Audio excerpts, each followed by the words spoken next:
बच्चों, मैं आज फिर आपका वेलकम कर रहा हूँ आपका केमिस्ट्री की क्लास में, इनऑर्गेनिक केमिस्ट्री में। और आपको पता है कि हम बहुत इंपॉर्टेंट क्वेश्चंस कर रहे हैं। कल भी मैंने आपको करवा दिया था, जिसके अंदर हम लोगों ने रोल ऑफ डिप्रेसेंट दिया, स्टेबलाइज़र का रोल देखा, और ये सारा कुछ हम बच्चों ने देखा, आप लोगों ने देखा फ्रोथ फ्लोटेशन प्रोसेस में। फिर आज लीचिंग आपको मैंने समझा दिया था। तो आज क्वेश्चन है, व्हाट इज एल्यूमिनोथर्मिक रिडक्शन। एल्यूमिनोथर्मिक रिडक्शन क्या होता है? इसको गोल्ड स्मिज्ड थर्माइट प्रोसेस भी बोलते हैं। गोल्ड स्मिज्ड थर्माइट प्रोसेस भी बोलते हैं। सो आइए इसको स्टडी करें। Such oxides like chromium and manganese can not be reduced by coke. ठीक है, कुछ ऐसे ऑक्साइड्स होते हैं, क्रोमियम के ऑक्साइड, मैग्नीज के ऑक्साइड, वो कोक के साथ रिड्यूस नहीं होते। इसीलिए उनको रिड्यूस करने के लिए हम एल्युमिनियम का पाउडर यूज़ करते हैं, जो एक बहुत स्ट्रॉन्ग रिड्यूसिंग एजेंट है। एल्युमिनियम का पाउडर यूज़ करते हैं जो बहुत स्ट्रॉन्ग रिड्यूसिंग एजेंट है। फिर उसके बाद ऑक्साइड को, जो भी आपके पास ऑक्साइड है क्रोमियम या मैग्नीज का, उसको मिक्स कर दिया जाता है एल्युमिनियम पाउडर से। और इस पाउडर को, मिक्स पाउडर को बोलते हैं, मिक्सचर को बोलते हैं थर्माइट। क्या बोलते हैं? थर्माइट। ठीक है। अ विगरस रिएक्शन टेक्स प्लेस। एक बहुत स्ट्रॉन्ग रिएक्शन होता है, बहुत तेज़ी में होता है ये रिएक्शन। और लिटिल ब्रोमीन पेरोक्साइड उसके अंदर से इग्नाइट होती है, यानी वो फायर आउट होती है। With the help of little burning magnesium and molten metal is collected from the bottom of the crucible. तो इस प्रोसेस में हम क्या करते हैं, आपको मैं अब समझाता हूँ। ये देखो, ये हमारे पास तो बेटा जो क्रोमियम की ऑक्साइड है और नीचे मैंगनीज का ऑक्साइड है। अच्छा, क्रोमियम और मैंगनीज का ऑक्साइड है बेटा, इसको हम कोक की मदद से नहीं इसकी स्मेल्टिंग कर सकते, रिडक्शन कर सकते। सो इसकी रिडक्शन के लिए हम एल्युमिनियम पाउडर ले रहे हैं दोनों में। तो रिएक्शन बड़ा विगरस होगा। उसके बाद हमारे पास एल्यूमिना बन जाएगी, और पीछे हमारे पास क्रोमियम और मैंगनीज जो मेटल होगी वो नीचे बेस में इकट्ठी हो जाएगी। आइए देखें कैसा है ये। तो सबसे पहले हमने यहाँ पे मैग्नीशियम रिबन लिया हुआ है, एक हम लोगों ने क्रूसिबल लिया बहुत बड़ा, और उसके नीचे हमने प्लग लगाया हुआ है। ठीक है, और इसको फायर क्ले क्रूसिबल बोलते हैं। बहुत हाई टेम्परेचर भी सह जाता है। ठीक है, आसानी से हाई टेम्परेचर सह जाता है। अब इसमें आपने मैग्नीशियम पाउडर डाल दिया बेरियम पेरोक्साइड और एल्युमिनियम ऑक्साइड के साथ। तो यहाँ पे एकदम बहुत स्ट्रॉन्ग रिएक्शन होगी, और जो भी आपने मेटालिक ऑक्साइड आपने इसके अंदर यूज़ किया है वो मेटल दे देगा, और पीछे जो एल्युमिनियम की ओर होगी वो हम अलग सेपरेट कर लेंगे। सो कहने का मतलब ये है कि Goldschmidt thermite process, Goldschmidt thermite process वहाँ पे यूज़ किया जाता है बेटा, जहाँ पर हमारे पास क्रोमियम या मैग्नीज की ओर हो।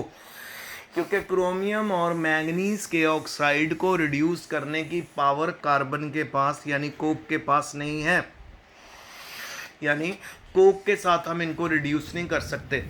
तो यानी अगर यहाँ पे हमारे पास क्रोमियम का ऑक्साइड है, मैग्नीज का ऑक्साइड है, और अगर हम यहाँ पे एल्युमिनियम ले लेते बेटा, सॉरी कार्बन ले लेते, कोक ले लेते, तो ये रिएक्शन ही नहीं होती। तो हमने कौन सी मेटल ली है? एल्युमिनियम पाउडर फॉर्म में ली है, तो रिएक्शन होगा। सारे का सारा जो हमारा जो मोल्टन मेटल है वो बैठ जाएगा क्रूसिबल के बॉटम में, और प्लग निकाल के हम इस मोल्टन मेटल को सेपरेट कर लेंगे। तो आई होप आपको समझ आ गया होगा। अब हम चलते हैं आगे। आगे है इलेक्ट्रोलिटिक रिफाइनिंग ऑफ मेटल। क्या चीज़ है? इलेक्ट्रोलिटिक रिफाइनिंग का मतलब होता है बेटा इलेक्ट्रिसिटी की मदद से जब हम मेटल को प्योरीफाई करते हैं।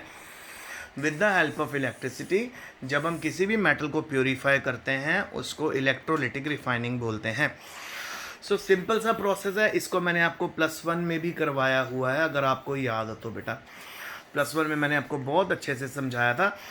तो इस प्रोसेस में क्या करते हैं, जो इम्प्योर मेटल होती है ना बेटा, उसको बना देते हैं एनोड का। ठीक है, और एक thin sheet of pure metal लेके हम उसकी बना देते हैं कैथोड। फिर उसके बाद जब हम इलेक्ट्रिक करंट पास करते हैं, प्योर मेटल के कटायन मूव करते हैं एनोड से और कैथोड के ऊपर डिपॉजिट होने लग जाते हैं। धीरे धीरे जो इम्प्योर मेटल की जो रॉड हमने एनोड बनाई थी वो पतली होनी शुरू हो जाती है, और जो थिन प्योर मेटल की शीट ली थी कैथोड की फॉर्म में वो थिक होने लग जाती है। ऐसा क्यों होता है? क्योंकि बेटा एनोड के ऊपर से इलेक्ट्रॉन कंटिन्यूसली मूव करते रहते हैं, चलते रहते हैं, और वो किसके ऊपर जमा होते रहते हैं? कैथोड पे। सो कैथोड के ऊपर प्योर मेटल का अमाउंट बढ़ने लग जाता है। यही तो हम कर रहे हैं, इसी को तो इलेक्ट्रोलाइटिक रिफाइनिंग बोलते हैं, मतलब प्योर मेटल का अमाउंट बढ़ाना। तो फाइनली जब हम एंड पे पहुंचेंगे सारी की सारी इम्प्योरिटी एनोड के नीचे इकट्ठी हो जाएंगी, इसको एनोड मड बोलते हैं, और कैथोड पे सारी आपकी प्योर मेटल इकट्ठी हो जाएगी। समझ आ रहा है आपको? सो एनोड के ऊपर क्या हो रहा है? मेटल से मेटल कटायन बन रहे हैं, और कैथोड के ऊपर क्या आ रहा है? ये मेटल कटायन पहुंच रहे हैं कैथोड पे, उससे ले रहे हैं इलेक्ट्रॉन, और मेटल बनती है, और मेटल कैथोड का पार्ट बनती जा रही है, उस पर चिपकती जा रही है। आइए अब डायग्राम में समझें। ये आपका डायग्राम बेटा,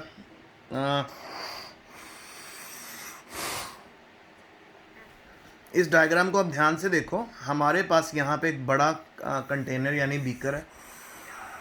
उस बीकर के अंदर हम लोगों ने बेटा एक तो इम्प्योर कॉपर ली है, ये एनोड की बना दी, प्योर कॉपर हम लोगों ने बना दी कैथोड की। पर यहाँ पे ध्यान रखना, इम्प्योर कॉपर की जो हमने एनोड बनाई है वो थिक होएगी रॉड, और जो प्योर कॉपर है वो हमने एक पतली रॉड लेनी है, और बीच में हमारे पास एसिडिफाइड कॉपर सल्फेट सोल्यूशन है, कॉपर सल्फेट सोल्यूशन भी है यहाँ पे।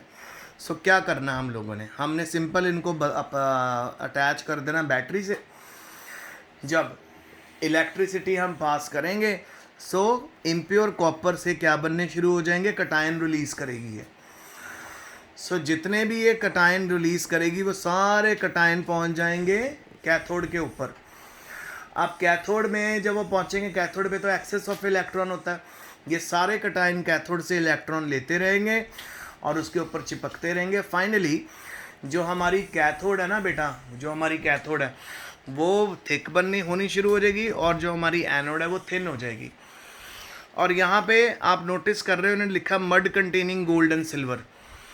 तो जो भी वेस्टेज होगी इम्प्योर कॉपर मेटल की रॉड में, वो सारी जो वेस्टेज है वो आपके एनोड के नीचे इकट्ठी होती जाएगी। ठीक है, तो यानी इस मेथड में हम प्योर कॉपर को ऑब्टेन कर लेते हैं। अच्छा, सोल्यूशन भी हमने कॉपर सल्फेट का लेना है, और ये सेम बेटा सेम मैंने आपको समझाया था +1 में, अगर आप लोगों को याद हो तो। ठीक है, सो ये है पूरी इलेक्ट्रोलाइटिक रिफाइनिंग। आई होप आपको समझ आ गया।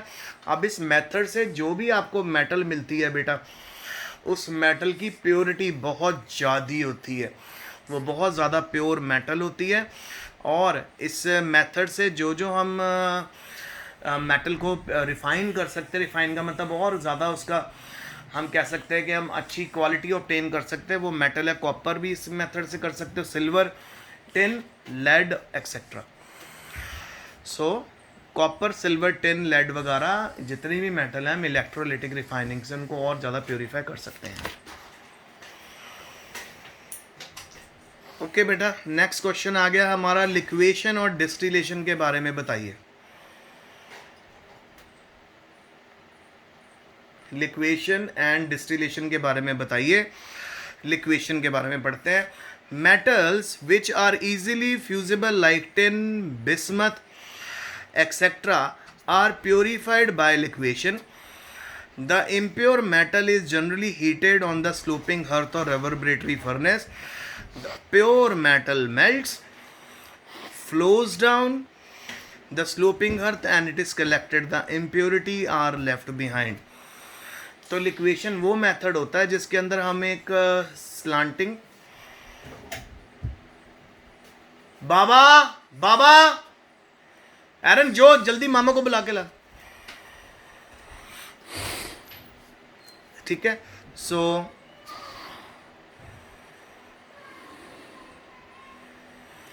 आप बात करते हैं। तो इसमें क्या होता है, मेटल जो होती है उसको हम लोगों ने, जिसमें से हमने इम्प्योरिटी निकालनी है, उसको हमने एक बर्थ के ऊपर, हर्थ के ऊपर रखना है, स्लोपिंग हर्थ के ऊपर। ठीक है, फ़ोन नताशा को जल्दी फ़ोन करो।